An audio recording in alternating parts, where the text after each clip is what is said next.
Fine, thank you. Alright, what are you saying?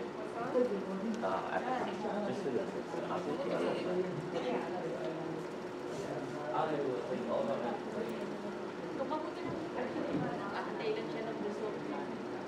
In-apply niya, kaya yung matagal yung result. Pastor, ano yung nangyari sa pamangkin ko? Nainis na ba? Good morning, welcome to our Sunday School Hour. Let's all stand as we sing together. Let's sing At the Cross. Ay, tapos ang chocolate.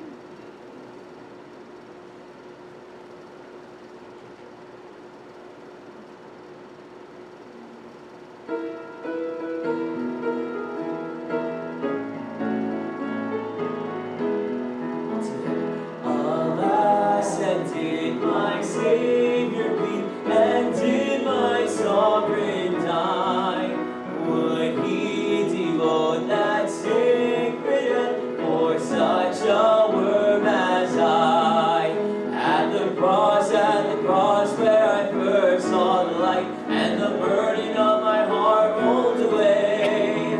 It was there by faith I received my sight, and now I am happy all the day. But drops of grief can ne'er repay the debt of love I owe. Here, Lord, I give myself away. 'Tis all that I can do. At the cross where I first saw the light, and the burden of my heart rolled away. It was there by faith I received my sight, and now I am happy all the day. Let's come to Lord in prayer this morning as we commit this day unto the Lord. This is the day that the Lord has made. Happy Mother's Day to all the mothers here this morning. I'm very excited about our services today to honor every mother that's part of the church family, and because of the sacred role that they fulfill according to the plan and purpose of God. Think about, I have just a tremendous memory of my mother who raised me up and made me to what I am today. Many of those statements have explained. I am what I am because of my mother. Let's come to in prayer. Father, thank you for this day that we can celebrate Mother's Day. And thank you for every mother that are part of our church family. Thank you, Lord, for their love for you and the fulfillment of their God-given role.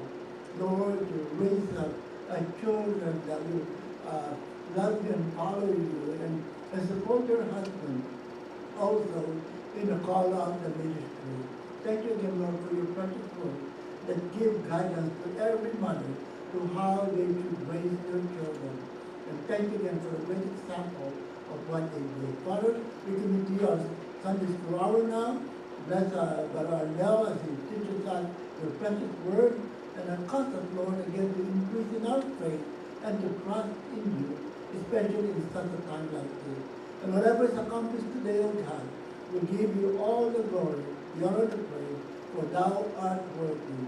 Again, Lord, thank you for the cross of Calvary, where we remember your great unselfish love for us, giving your only begotten Son to die in our place, a substitutionary death on the cross for us. Thank you again, Lord, in this day, in Christ's most precious name. Amen. Let's be seated by our next come.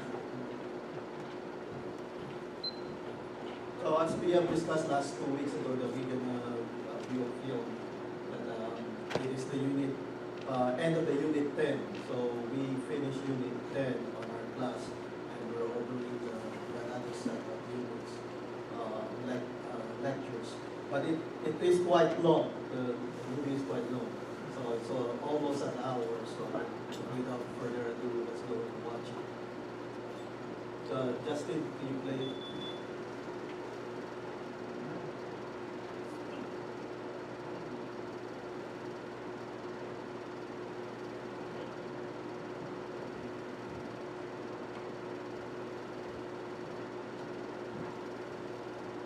wake you up if you start snoring. Hold on. Mention fixing the sound. This is good. This is what we're talking about.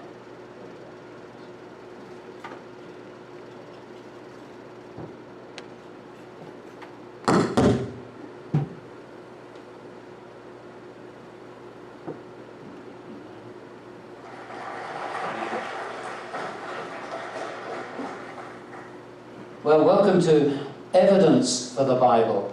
You know, one of the things I love about the Bible, or one of the many things I love about it, is that it's full of history. And there are two reasons why I love it for that. One is because it is not just ordinary history. It's full of God's history. It tells us the history of the universe, planet Earth, the human race, what went wrong, how God has planned to put it all right, and then how he did put it right. I love it for that reason. The other reason I love it for being full of history is because there are so many people today who tell you the Bible is nonsense. You can't believe it. You're all familiar with that. But I love the fact that you can say, but listen, the Bible is accurate history, and because it's full of history, you can check it out. And that's what we're going to do this evening. We're going to check it out.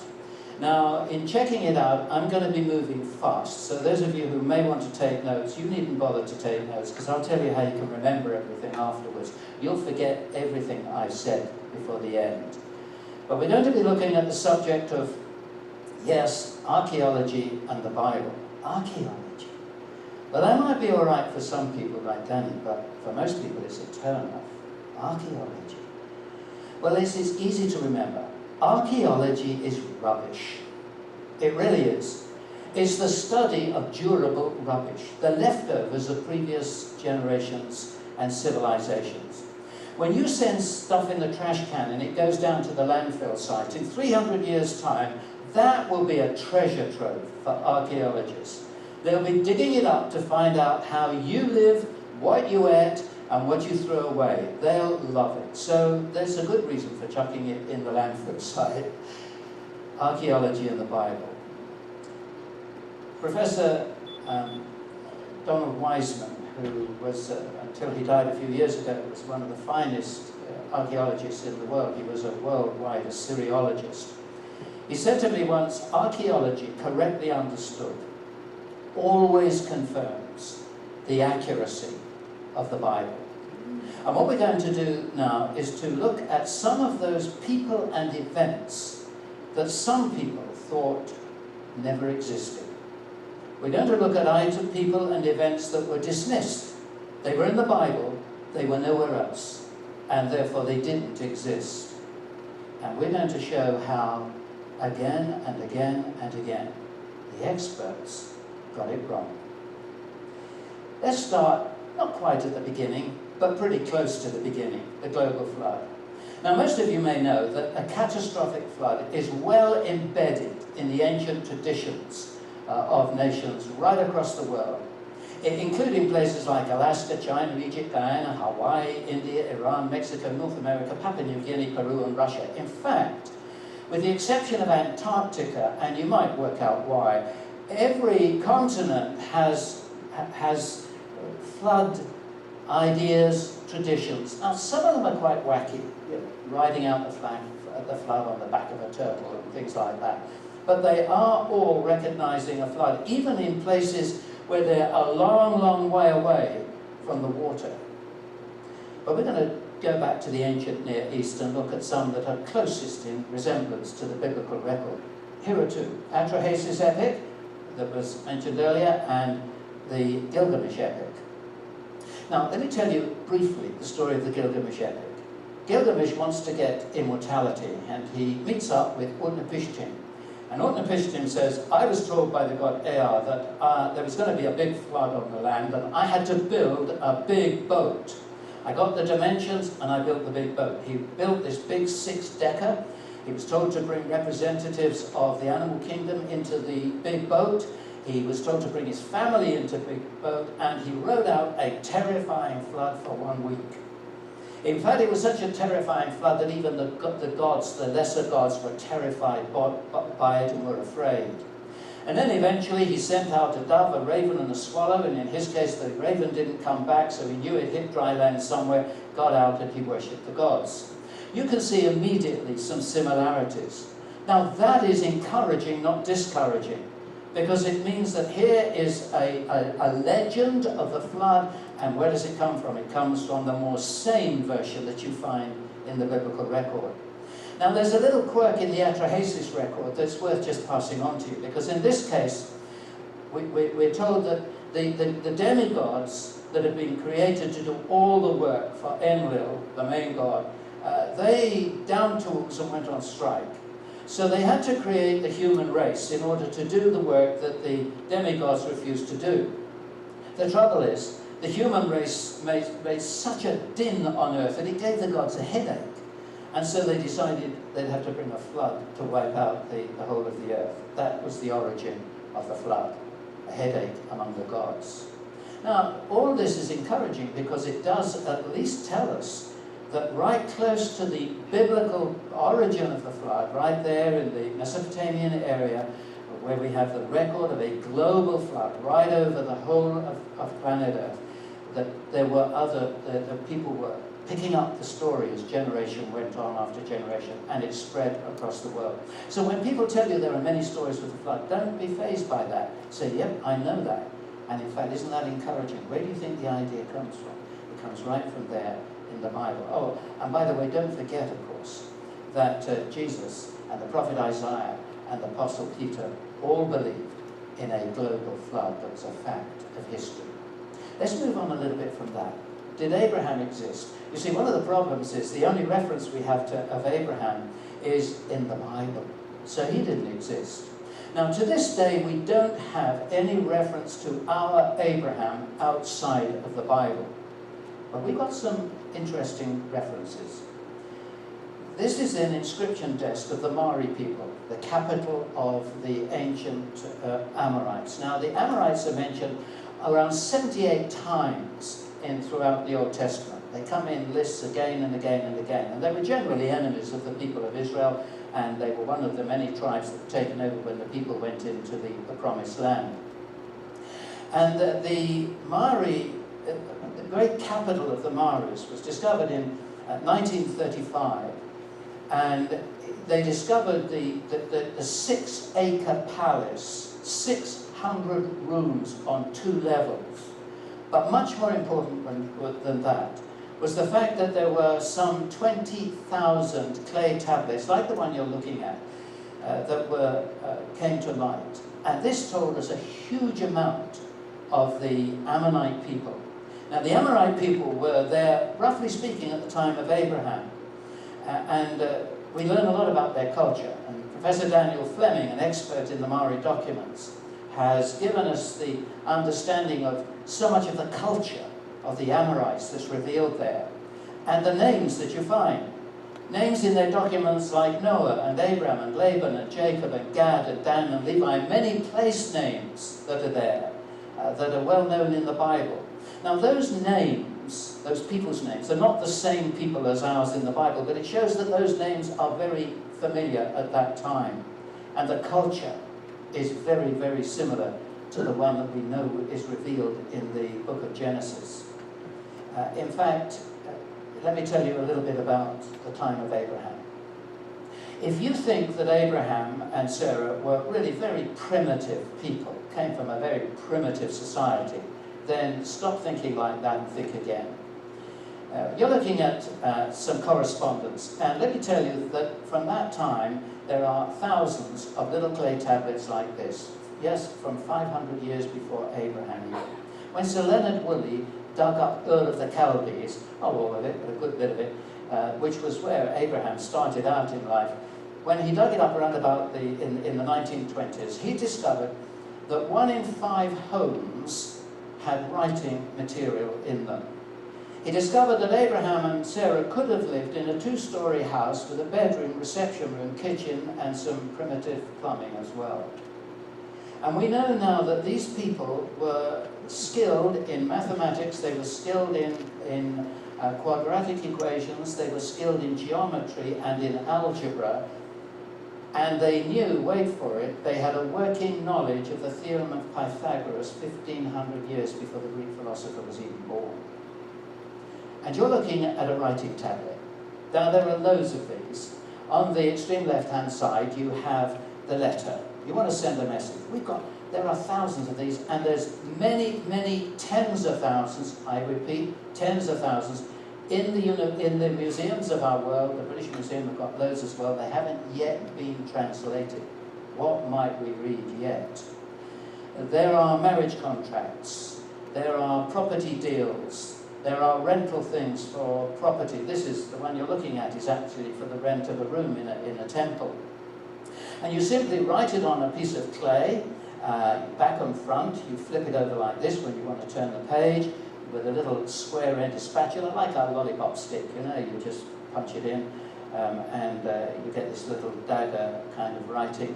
You put it inside the envelope. You slap the top over the top of it. Actually, the letter was put in when it was damp in this case, because it's come out in reverse on the back, and then you seal it round, stick a stamp on it, put it in the envelope, and it gets delivered.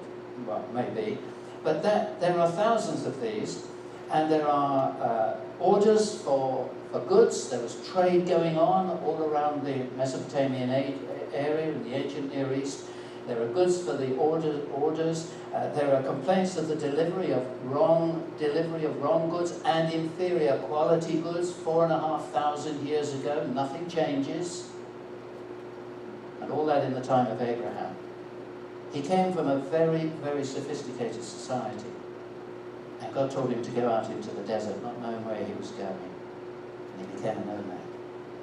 Oh, and by the way, if you go online and just Google in Abraham's camels, you'll come up with people that still tell you that the Bible is wrong, you see, because Abraham, we are told, had a great herd of camels when he was in Egypt. And we know that camels were not domesticated 2000 BC. Well, really? That's because they don't do their homework. Now, here's the impression of a seal. There are two kinds of seals. There's the cylinder seal, which is a little bit thicker than your finger and carved around it, and then it's rolled over a piece of soft clay. It's like your ID card, your Visa card, if you like. Or there's the flat seal, which you carve on a piece of a stone, and then you slap it on the seal. Now, this is the seal impression of a cylinder seal. And can you see, look carefully, there are two, actually it's only one, but it's come out twice, there are two humped camels with people sitting on them. Can you see that? Well, this may just help you a little bit to pick it up. Got it? All right. That may not be how you'll draw a camel. It's probably better than I would. But anyway, there are two humped camels. This is within a couple of 100 years of the time of Abraham. And that, in archaeological terms, is next door. So we know that camels were domesticated even before the time of Abraham. The idea that the narratives of Abraham and his family were invented during the time of the monarchy at the earliest is, according to Professor Kenneth Kitchen at Liverpool University in England, without a particle of supporting evidence. The culture of the time of Abraham is as revealed in the Bible, is exactly as we have it in the known records that have been left us of that time. Abraham fits just where he belongs, and one day we may well come up with his name, on a document that has not yet been translated. And who were the Hittites? You say, I don't know who the Hittites were. Well, I'll tell you, they were a very first people. They come up a lot in the Old Testament. In fact, Abraham bought a field to bury Sarah in from the Hittites. And you may also recall that one of David's generals was a Hittite, Uriah, Bathsheba's husband. And yet, because we only knew the Hittites from the Bible, and they were known nowhere else, they didn't exist. Remember, we're looking at people and events that didn't exist because they were only in the Bible. And then in 1906, in Turkey, modern-day Turkey, Hattusis, the capital of the Hittites, was discovered. It told us a huge amount about them.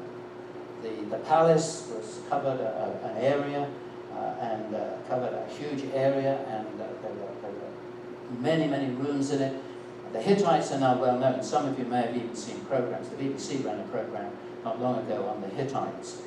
They are very well known. Today, nobody doubts the Hittites. Hey, and more than that, not only was their ancient capital discovered in Turkey in 1906, but we now know that they fought a very famous battle, one of the most famous battles in the ancient world, the Battle of Kadesh in 1274, and it was against Ramesses II, one of the most famous of all the pharaohs of Egypt, and one of the most powerful, and the one who built more monuments to himself than any other pharaoh. And they fought a battle. It was a terrible battle. They fought themselves to a standstill, and they were going to resume it the next day, and then realized they'd all run out of steam and they couldn't. So eventually it left to what is considered to be the first peace treaty, known peace treaty in the world. But of course, in the ancient world, when you fought a battle and you either lost or didn't win, you've got to go back home and make it look as though you really won. So when Ramesses II went back home to Egypt, he made it clear to everybody that he won, and he made this little temple to himself. And if I tell you that each one of the 4 figurines there is 60 feet high, you get an idea of what it's like at Abel Simnel. And if you go inside there, you're not allowed to take pictures inside, but if you go inside there, the walls are painted beautifully with this Ramesses II treading on all his enemy Hittites, the people that never existed because they were only in the Bible. Everybody believes in the Hittites today. Nobody doubts them. That's the flood. That's Abraham. That's the Hittites. David, a legendary hero, you say? Surely not. Surely, yeah. Critics for many, many years claimed that David never existed. He was a legendary king. And in fact, what happened was simply this. Either in the time of Josiah, or even later, more likely in the time when the Jews were in exile, in the Persian exile, that would be after 539 BC, when they'd been taken into Persian exile, the Jewish scribes sat down and they wrote a history of Israel to bolster their morale while they were in the land of exile. And David was their great heroic king. Now, just as an aside, can you think of a story of David if you were making him out to be a heroic king you wouldn't have included? You've got it. All right. Anyway, they were dumb enough to put that story and make that story up. And here's the great heroic king. Because, you see, there was no evidence of David anywhere outside the Bible. Well, that was until as recently, actually, as 1993, when the Tel Dan inscription was discovered. Discovered at a place called Dan in northern Israel, and it was the ruins of, and hence it was Tel Dan, because Tel is the Aramaic word for a ruin mound, like a big rubbish tip, really, trash tip. And Tel Dan produced this inscription. What is it?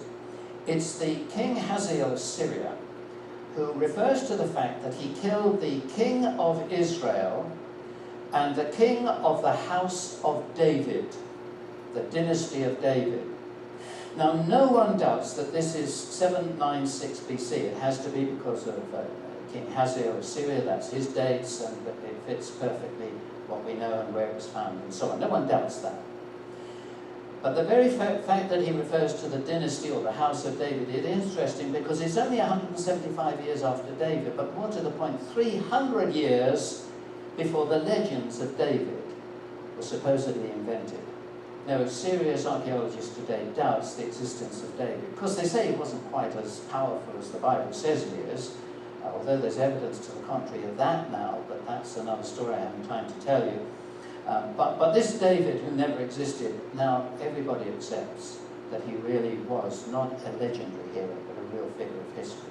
And here's another king that never existed. So you see, we've got the flood, we've got Abraham, we've got the Hittites, we've got David, and there's this guy Sargon. You see, he never lived because his only reference to him was in one single verse in the Bible, Isaiah chapter 20, verse 1. And Sargon was discovered in 1843 by a French archaeologist, Paul Emile Botta. And Paul Emelbotus discovered Sargon's fortress, his great fortress sitting on the banks of the Euphrates River. And this king is now one of the best known kings of the ancient world. He never existed, remember, but now he's one of the best known kings of the ancient world. We've got his palace, his library. We know that one of his daughters was a poetess and a prophetess as well. This is the king who never lived, who actually guarded his palace with two huge 10-ton, 15 feet high human-headed winged bulls, which is really not bad for a king who never lived. And he's facing a guy who is almost certainly Sennacherib, his son. We'll come back to him a little bit later on. There's a lot about Sennacherib in the Bible. And as a matter of fact, there's a lot about the Bible in Sennacherib as well. But before we leave Sargon, this is the Sargon who defeated Samaria. That's up in the north, Israel. And in the year 722 BC, he destroyed the capital of Israel in Samaria, and he took, and he tells us so, and the Bible tells us so, that he took a lot of the people, as all the ancient kings did, took them out of their land and scattered them in other countries that he had conquered, and then he brought people in from the other countries and settled them in Samaria. Now when they came in, and the Bible records this quite clearly, the people brought in with them their false gods, and they stirred that in to the worship of Yahweh, the true God. So the people in the north were people that had a totally mixed religion, and the people down in the south, in Judea, based on Jerusalem, who were not defeated by Sargon, they never actually liked the people in the north. The people based on Samaria, the Samaritans, were nasty foreigners for the people down in the south. And that went all the way on until the time of Jesus. So when you read John 4 and verse 9, and you're reminded that the Jews have no dealings with Samaritans, I want you all to immediately think Sargon. We know where it started. It was his fault, 722 BC, when he conquered and defeated the north. So there we have the flood, we have Abraham, we have the Hittites, we have David, we have Sargon. What about this king who never existed, Belshazzar? Rembrandt, I don't know why he painted a picture of Belshazzar's feast, because Belshazzar only came in the book of Daniel and nowhere else in known history, so he didn't exist either. Figment of the writer's imagination. Is that all we can say about him? Well, it's even worse than that, you see, because the Bible implies that Belshazzar was the last king of Babylon when the Persians broke in 539 BC, when they broke into Babylon. It was a bloodless entry, actually, because people hated the king. But the problem is, we knew who the king was. The king, the last king of Babylon, was actually Nabonidus. Here he is, worshipping three of his gods. The last king of Babylon was Nabonidus, and yet the Bible says that the king in Babylon at the time the Persians broke in 539 was Belshazzar. It's got to be wrong, hasn't it?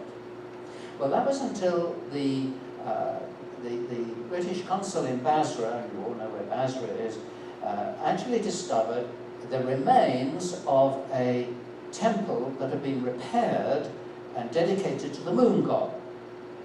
His name was Sin, but that's not our word Sin. That's just his name. And he had left 4 time capsules. Here's one of them. They're nowhere near as big as this. They're only about that big, actually, little clay barrels. And it was 4 identical time capsules. And on it, he had a prayer for himself, of course. And he added, and Belshazzar, my firstborn, the offspring of my heart. So now, because we found Belshazzar on a lump of clay, we're allowed to believe him in the Word of God in the Bible. But wait a moment. Then who's right and who's wrong? I thought we knew that Nabonidus was the last king of Babylon. Well, this is exactly what historians and archaeologists now know. Nabonidus had been away in Arabia fighting battles for the last 10 years, and he'd put his son Belshazzar on the throne as de facto king, and he was on the throne in Babylon, and he was having a whoopee time when, in fact, he saw that writing on the wall, and Daniel interpreted it for him, translated it for him, mene, mene, tekel, upharsin, you've been weighed in the balances and found wanting, and that very night, the enemy broke in and Belshazzar was killed. So actually when Daniel was made third ruler in the kingdom as a result of that, number one, it was a very short-lived honor, and number two, we now know why he was the third ruler, because Nabonidus was number one, Belshazzar was number two, Daniel could only be number three. Fits perfectly. Remember what we're doing? We're looking at some people and events that supposedly never existed. We've got the flood, we've got Abraham, we've got the Hittites, we've got Sargon, we've got David, and we've got Belshazzar.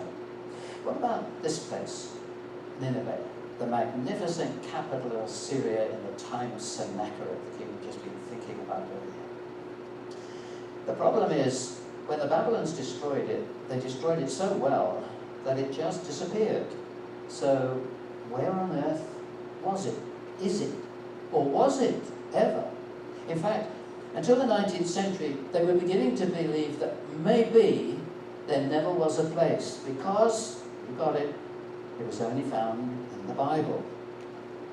Well, the problem was compounded because two little prophets in the Bible, Nahum, he's very small, you'll find him, I promise you he's there, and Zephaniah, he's there as well, he's a bit bigger, but you'll find him.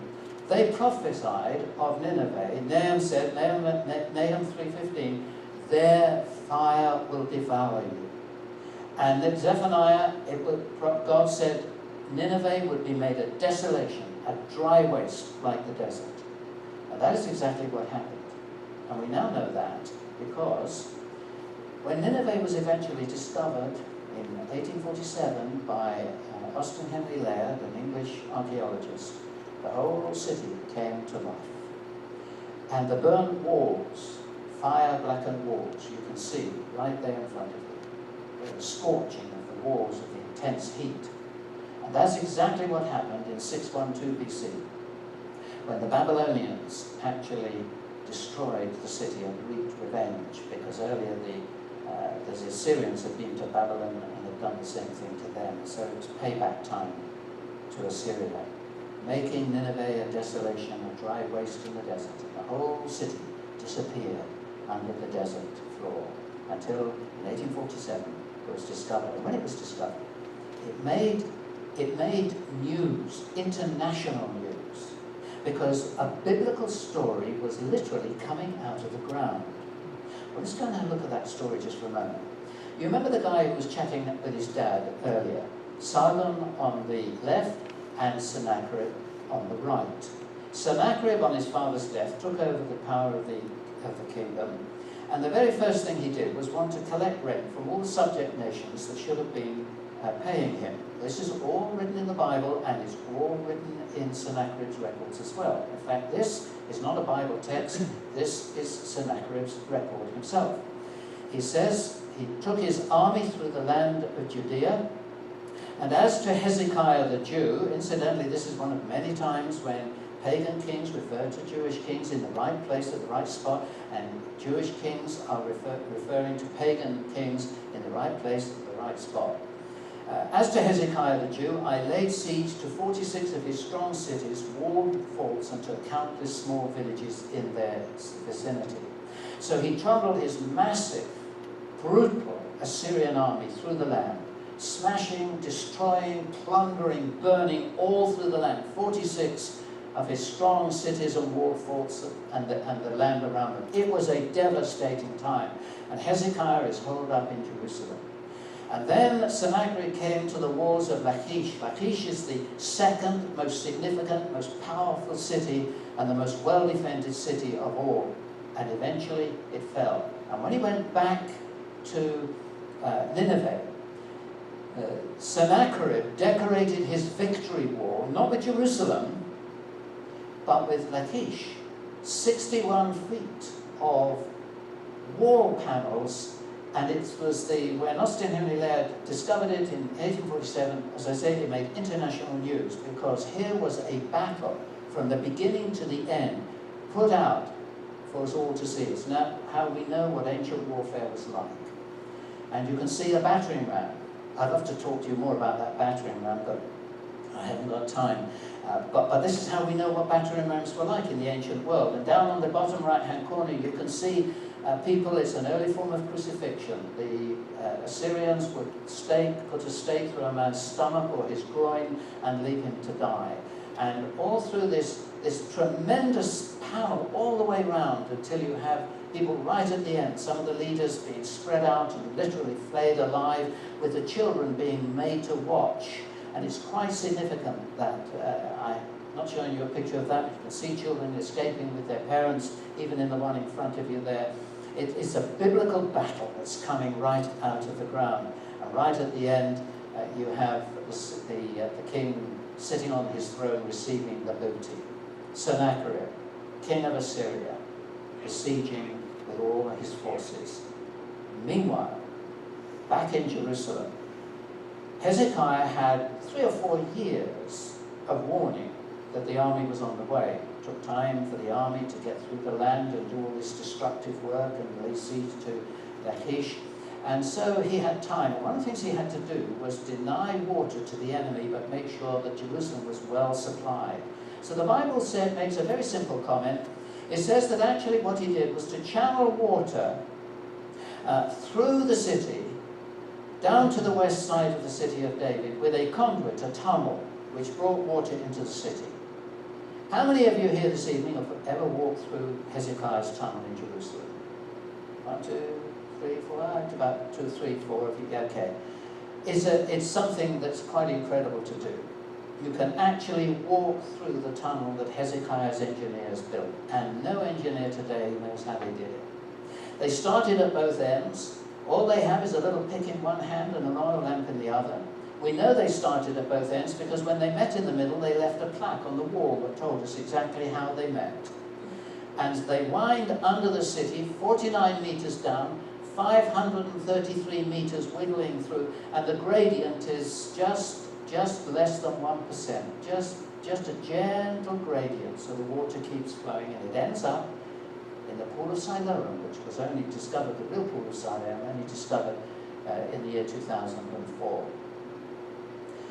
And the prophet Isaiah, who was the in-house prophet at that time, had prophesied, "Thus says the Lord concerning the king of Assyria, he shall not come into this city, or shoot an arrow there, or come through to it before it with a shield, or cast up a siege mount against it."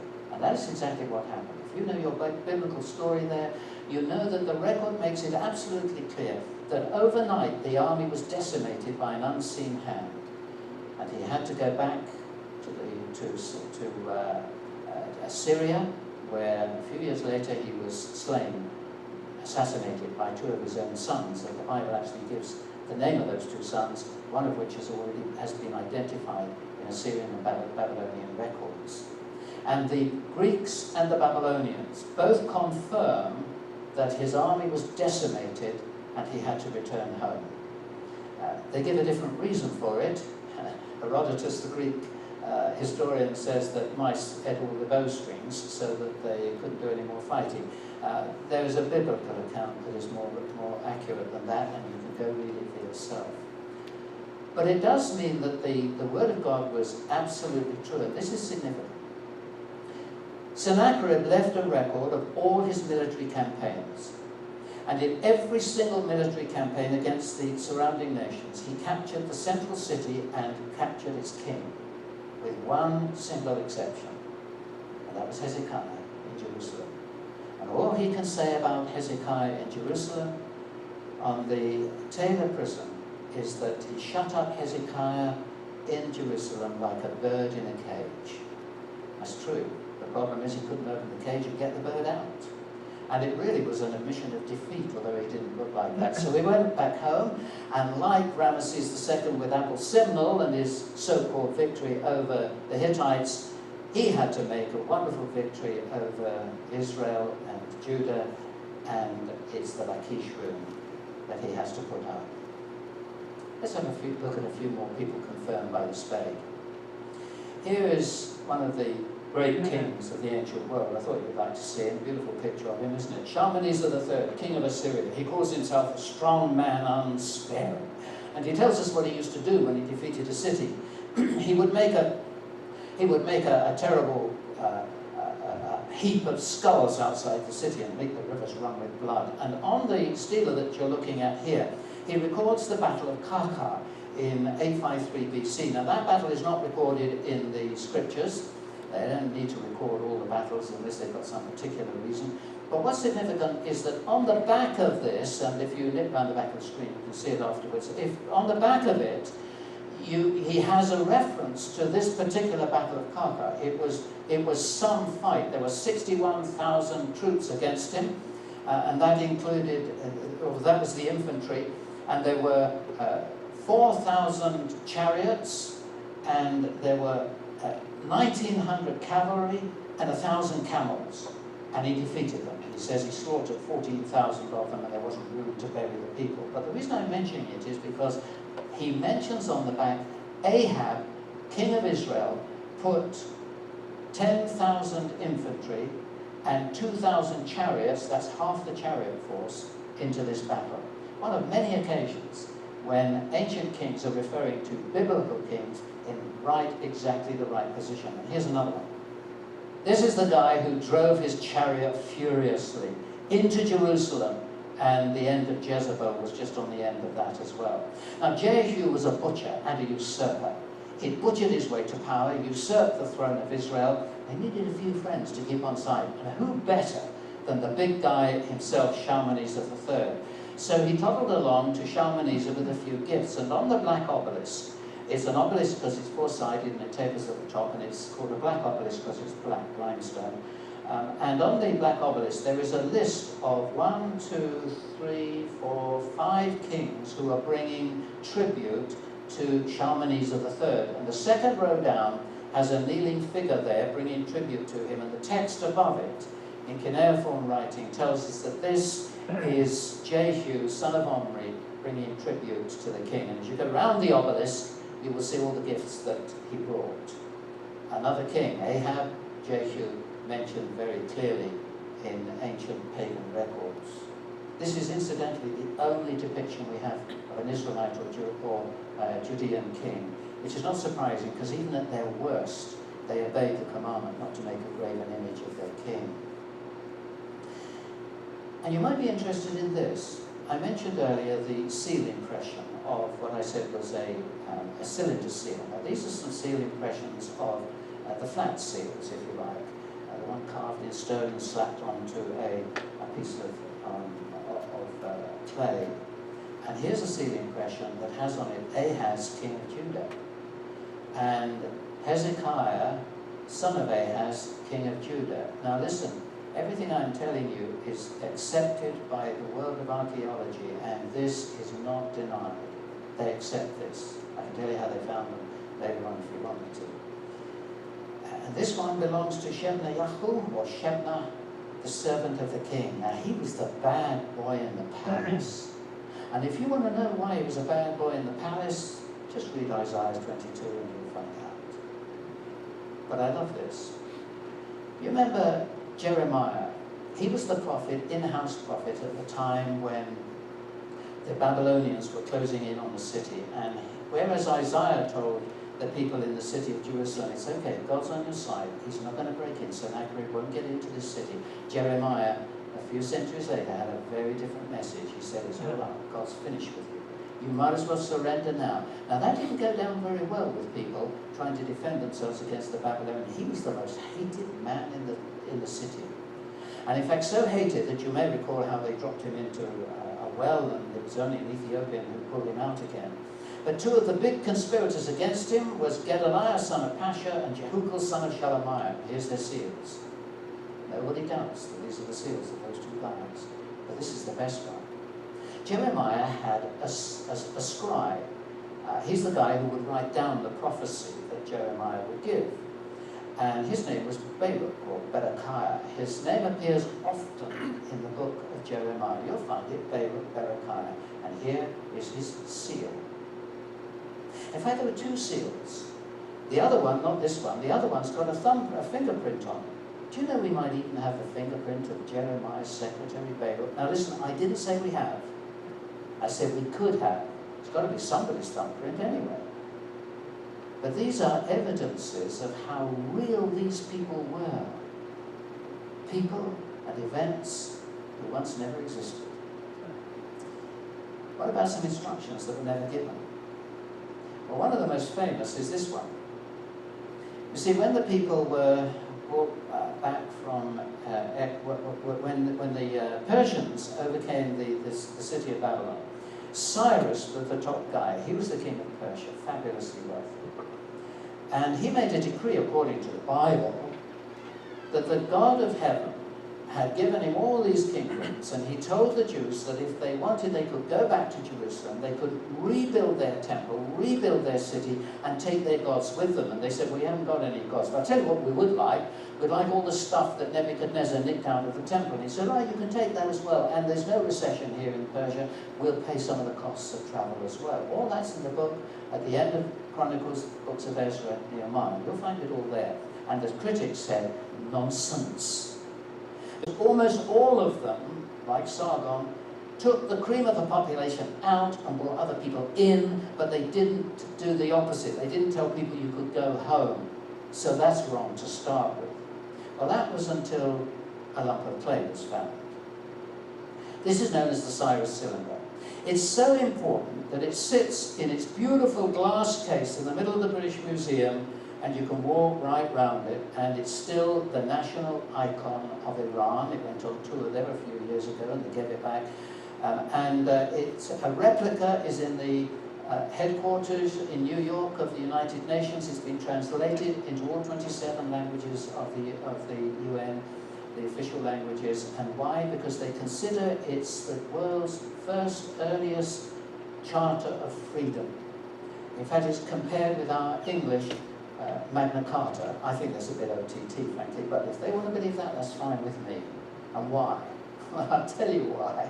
Very simply, because in 539 BC, the king Cyrus, king of Persia, conquered Babylon, and on this cylinder he gives permission for exiled peoples to return home and rebuild their cities and temples exactly as it's recorded in 2 Chronicles 36 and Ezra 1 and Ezra 6. Now, he doesn't mention the Jews, the Israelites on this, but he mentions a lot of other nations as well.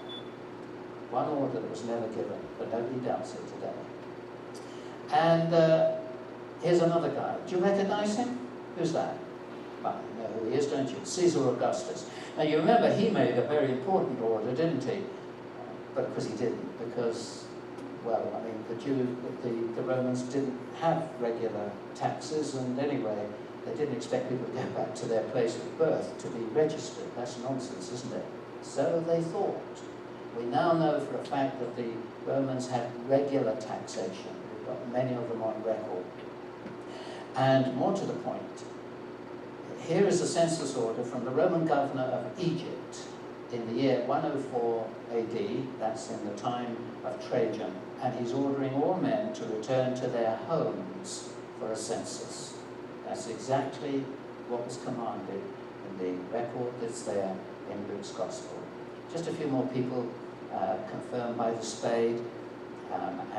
This is, I think, interesting, because if you go to the ruins of the theatre at Corinth today, there's a marble pavement in front, and there's an inscription on it, and it says, Erastus, the city treasurer, laid the pavement at his own expense.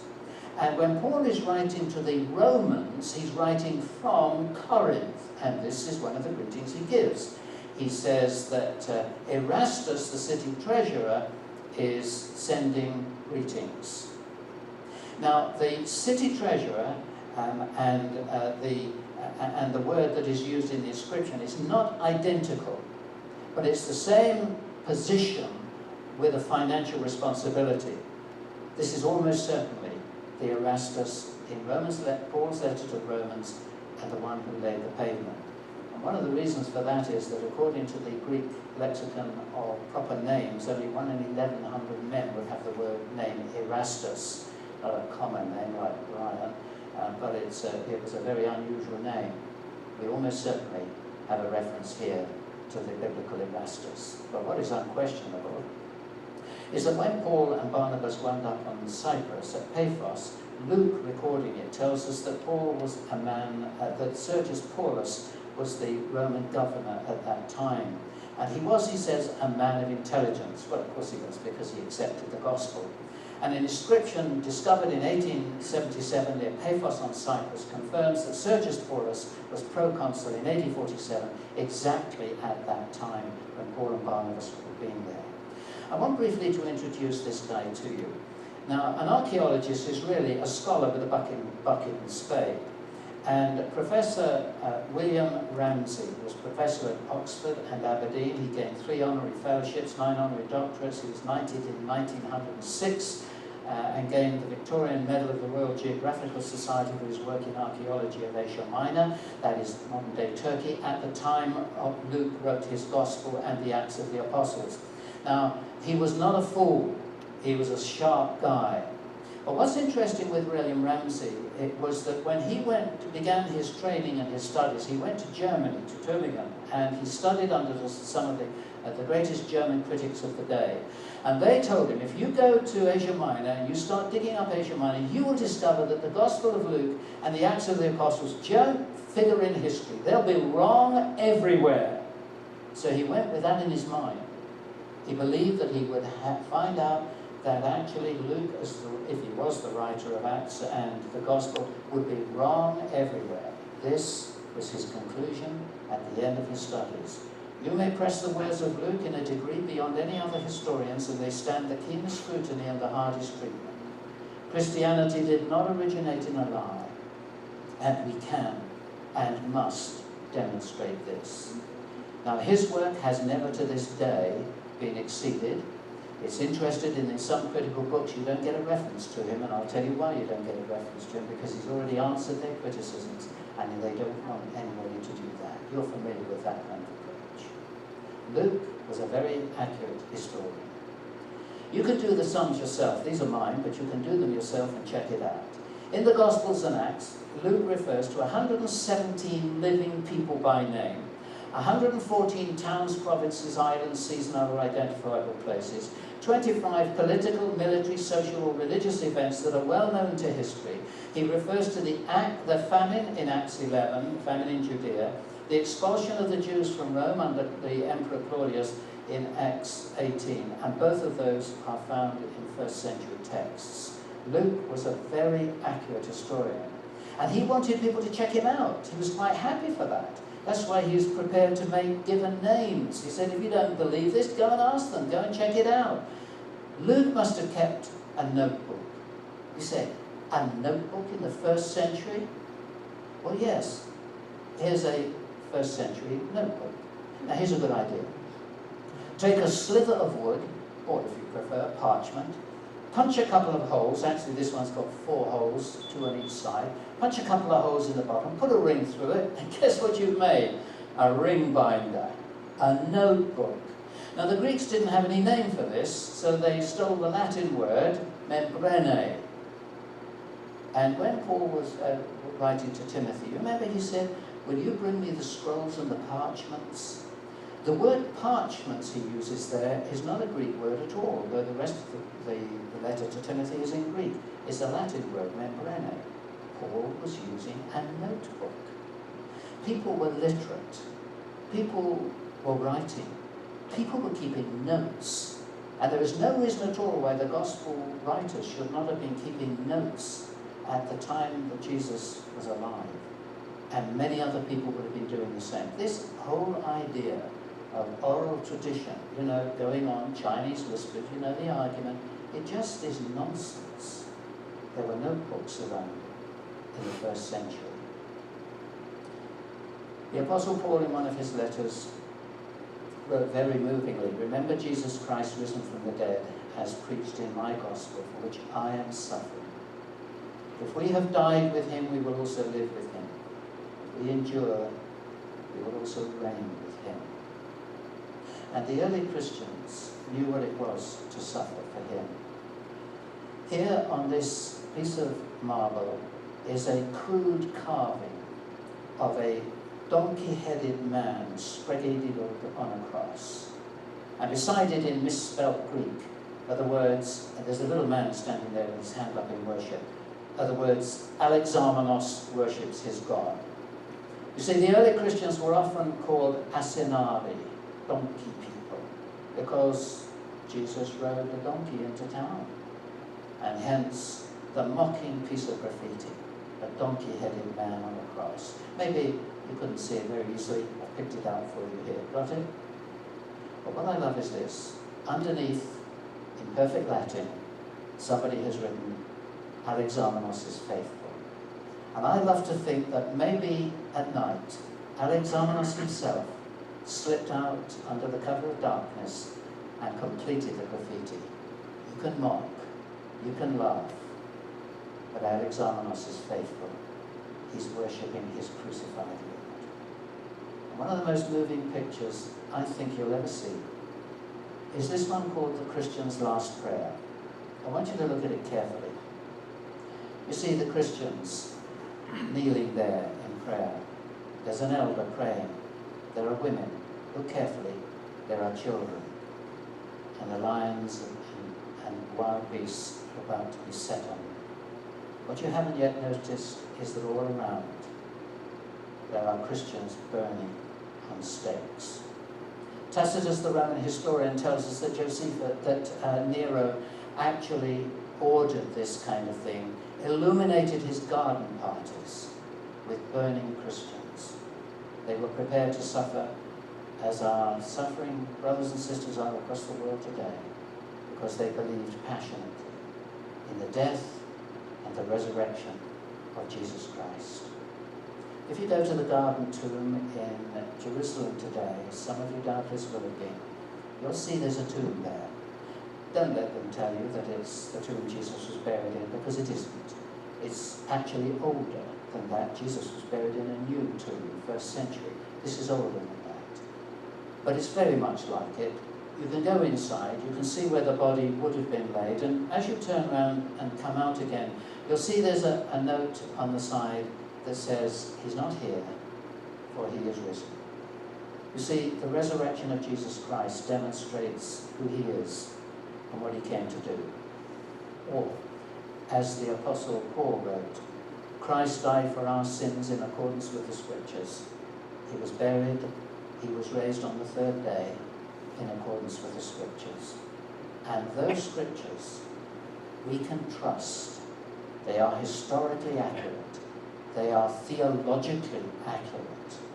And they are accurate for your sake and mine, that we might find true salvation in the risen Christ. Thank you for listening.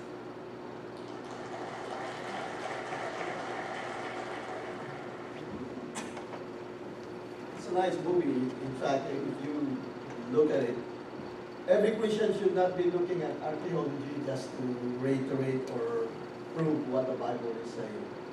It's not the intention of archaeology, but rather we can trust the Bible or what it is saying. In fact, if you notice on the movie, it's saying in there, hey, nobody believes in the Bible because these people doesn't exist or those people doesn't exist. Hey, what the Bible says, they exist, they exist. If the Bible says it is and everything, that they find something else. Hey, it's not to validate the Bible, but rather for us as Christians, we already know that the Bible is true. It's just this is an icing on the cake that we are seeing. It's a nice way to end Unit 10, because we will be studying Jonah. Remember with Jonah, we discussed about how Nineveh people are so wicked that they slay their enemies, behead them, or crucify them, or things like those. That's what we have just heard from the movie itself. Next week, hopefully the new Unit 11 will come in. If not, I'll think of something to teach probably. It's either heaven or hell. I like to discuss about those two things. It possibly closes the book. Lord, thank you for the presentation that consequently giving to God the that is true, no matter the skeptics or the agnostics that apply to his place, that's the only thing that we believe in our heart.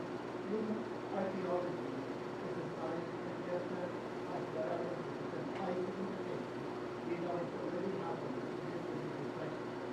thank you, Lord, and we have the Bible that you will come out. We thank you, Lord.